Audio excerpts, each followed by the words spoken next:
Olá pessoal, para quem não me conhece, meu nome é Marcela e eu vim trazer mais uma resenha de livro para o canal.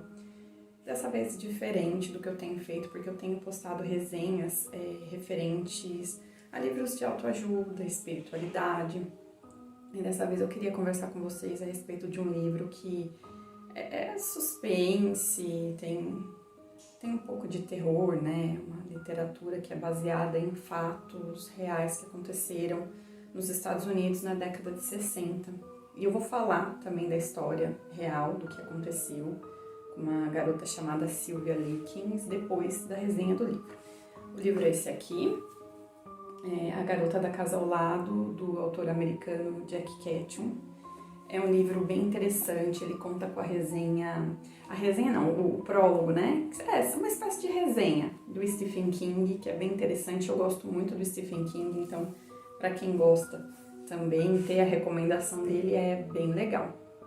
Bom, o Jack Ketchum, ele fala aqui na introdução do livro que ele escreveu essa história com base no caso da Sylvia Likens, que aconteceu nos Estados Unidos na década de 60. E ele resolveu escrever essa história porque ele queria, de alguma forma, eternizar esse fato, para que não fosse esquecido. Foi um crime muito impactante para a sociedade americana, inclusive eles consideram o pior crime que já aconteceu nos Estados Unidos. Vocês vão entender por quê. Inclusive, eu recomendo, né, quem não tiver tolerância para esse tipo de coisa, nem vai pesquisar, porque as fotos são muito pesadas, a história é bem forte. Então é só... Inclusive esse livro aqui também é para quem tem estômago mesmo.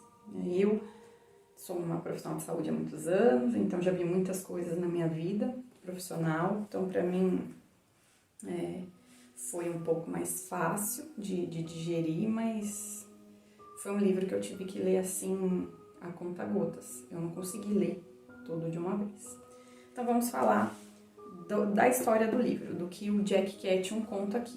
Então o Jack Ketchum, ele se transporta lá para uma cidadezinha no interior do estado do Indiana, nos Estados Unidos, onde as pessoas vivem aparentemente de forma tranquila, feliz, né? Na década de 50, a história que ele narra se passa.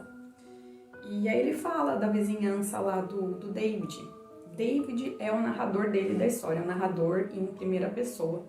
É um garoto de 12, 13 anos que tem ali uma vizinhança super pacífica, que cresce ali naquele meio onde todos são amigos, onde um dorme na casa do outro, eles acampam nos quintais durante os verões, as portas das casas ficam abertas, então realmente é o paraíso. Só que não, porque mal sabem as pessoas que nesse paraíso atrocidades podem acontecer nos porões, dentro, né, das casas, quando as portas se fecham à noite, muita atrocidade pode acontecer. O próprio David, ele vem de uma família, de certa forma, abusiva, né? Ele narra situações aqui que ele passa com os pais dele. No caso aqui, ele é filho único, né? E ele assiste muitas brigas, né, entre os pais. Então, há muito abuso psicológico da parte do pai dele para com a mãe e também abusos físicos. Ele chega a presenciar agressões físicas. E o que a gente entende, né? Que isso, com o passar do tempo, vai sensibilizando o David para as situações de abuso. E isso é bastante importante, é bem decisivo na história da Meg, que é a menina que vai sofrer as violências e as torturas que o David e o Jack Ketchum narram nesse livro aqui. O David é vizinho de uma família chamada Chandler. Então a matriarca é a Ruth e ela tem 3 filhos, homens, Willie, Donnie e Ralph, que eles chamam de Au no livro. É uns apelidos assim bem atípicos. E aí eles têm também outros vizinhos, o Ed e a Denise, que também a história do Ed é bem triste, porque o pai dela é bastante abusivo, o pai dele maltrata, agride muito ele, e você percebe que isso também acaba dessensibilizando, né, o Ed para que ele possa ter empatia. Inclusive ele agride todo mundo na vizinhança e é um dos que mais agride a Meg quando ela começa a sofrer a série de torturas. Bom, o Chandler Eles recebem essas duas meninas, a Meg e a Susan, que são filhas. Na realidade, os pais delas sofrem acidente de carro. Todos estavam nesse acidente, os pais e as duas meninas, e eles sofrem acidente de carro e eles são parentes da Ruth. Então as meninas são mandadas para passar uma temporada, acho que para ser criadas na realidade pela Ruth ali. E a Ruth está vivendo uma situação muito difícil, porque ela foi abandonada pelo marido, ela tem que criar os 3 filhos sozinha, e ela recebe as duas meninas. Claro que ela vai receber uma pensão do Estado para conseguir cuidar das duas, mas não é o suficiente, segundo ela fala. E com o passar do tempo, ela recebe essas meninas em casa. Uma das meninas, que é a Susan, ela é deficiente, né? Ela sofre por causa do acidente, ela tem problemas com a movimentação das pernas, né? Ela usa... Como é que o David explica? São muletas articuladas, né? No livro ele explica mais ou menos. E é muito difícil, né? Imagina, cuidar de crianças saudáveis, cuidar de uma criança com deficiência é bem pior, e a Ruth começa a sofrer bastante com escalada, né? Óbvio. Sofrer, gente, não no sentido de que ela tenha empatia, tá? Isso fica bem nítido no livro. Tem uma hora que o David, ele narra uma situação lá que ele fala, a Ruth está chorando, que ele vê a Ruth chorando. Ela já está começando a infligir agressões psicológicas contra as meninas. Ela surra, ela começa a surrar a Susan na frente da Meg, quando ela começa a ficar irritada pelo fato de não ter dinheiro suficiente, pelo fato da vida dela ser uma desgraça. E aí o David presencia ela chorando e ele fala, nossa, eu gostaria de saber por quem, né? Por quem ela está chorando. Pelas meninas não deve ser. E aí a Ruth começa a descontar a raiva dela, como eu já disse, nas meninas, surra a Susan, faz tortura psicológica com a Meg, deixa a Meg sem comer, proíbe a Meg de comer, né? E começa a fazer bullying com a Meg, chamando ela de coisas assim, misóginas mesmo, né? Vadia é um nome mais bonito que ela cita, né, na história.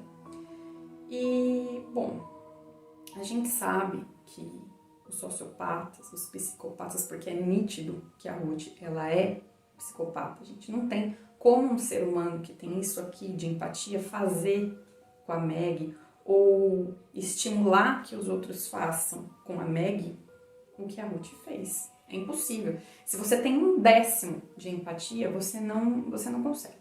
Você não... É muito pesado, como eu disse pra vocês. Eu tive que ler bem devagar, tá? Tinha situações ali que eu tinha que parar a leitura, eu voltava a ler uma semana depois, porque eu precisava digerir aquilo, né? E a história, na vida real, é bem pior. Eu acho que o Jack Ketchum pegou leve aqui ainda. E o sociopata, o psicopata, eles não têm empatia. Eles não têm naturalmente, né? Alguns nascem, outros vão se desenvolvendo e vão tendo essa capacidade de se colocar no lugar do outro, de sentir um certo afeto pelo outro, reduzida a praticamente nada, né? Bom, como eu estava dizendo, a escalada da tortura, ela é uma coisa gradativa. Os psicopatas, eles vão testando, né? Então eles vão, principalmente os que ainda não cometeram nenhum crime. O caso ali da Ruth, a gente percebe que ela ainda não tinha cometido nada nesse sentido.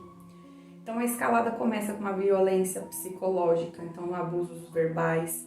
Isso vai partindo para uma violência física mais leve, como tapas, cintadas, socos.